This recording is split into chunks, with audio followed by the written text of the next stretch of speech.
శ్రీ శైవక్షేత్ర పీఠాధిపతి శివస్వామిజీ, రాజధాని అమరావతి, తాళాయిపాలెం. తిరుపతి లడ్డు విషయంలో వైసీపీ చేసిన పాపం ఆధారాలతో సహా బయటపడింది. అయినా వారు దాన్ని ఒప్పుకోకుండా సమర్థించుకోవడంపై మీ అభిప్రాయం? ఖచ్చితంగా ఈ విషయాన్ని మేము ఖండిస్తున్నాం. యావత్ హిందూ సమాజము మరియు ధార్మిక ధర్మ సేవా సంస్థలు, మఠపీఠ ఆశ్రమాలతో అందరూ కూడా కలిసి ఇప్పుడే ఒక ఏక నిర్ణయం తీసుకోవడం జరిగింది.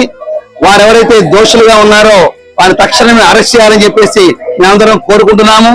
వారు ఏ స్థాయిలో ఉన్నా, ఏ పదవిలో ఉన్నా, ఏ అధికారంలో ఉన్నా, ఏ రాజకీయ పార్టీ వ్యక్తి అయినా సరే గత ప్రభుత్వంలో వారు చేసిన ఈ ఘోరాతి ఘోరమైన అపచర్య ఖచ్చితంగా చెడ్డ విషయము.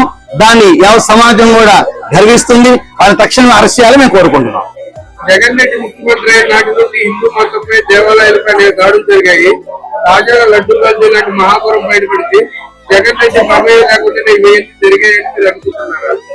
ఖచ్చితంగా గత ప్రభుత్వంలో సుమారుగా వందల సంఖ్యలో దేవాలయాల మీద, దేవాలయ విగ్రహాల మీద, రథాలను తగలబెడతం మీద అనేక దాడులు జరిగినాయి. ప్రతి ఒక్కసారి కూడా వారు తప్పించుకుంటూ పోలీస్ అధికారులతో మాట్లాడిస్తూ మధ్యస్థితం లేదు అని చెప్పేసి ఒక టైటిల్ ఇచ్చి పక్కకి పంపించి ఏర్పాటు చేశారు. కావున దీంట్లో ప్రభుత్వ హస్తం ఉంది, పూర్తిగా జగన్ రెడ్డి గారి యొక్క హస్తం అని చెప్పి మేము నమ్ముతున్నాం.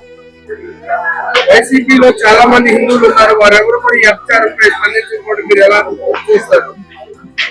ఖచ్చితంగా హిందువులు అనేవాడు శివుని ఉండి వాడు సక్రమంగా హిందువు పుడితే ఖచ్చితంగా దాని గురించి స్పందించవలసిన అవసరం ఉంది.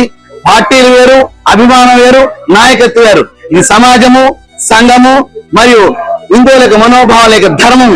దాన్ని గౌరవించవలసిన బాధ్యత ప్రతి హిందువు మీద ఉందనే విషయాన్ని మనం గమనించాలి. జగన్మోహన్ రెడ్డి హిందూ మతం ముఖ్యులు హిందూ ధర్మనాశనానికి ప్రయత్నిస్తున్నాడని అంటున్నారు. ఇందులో నిజం ఎంత ఉందని అనుకుంటున్నారు? ఖచ్చితంగా 100% ఉందండి.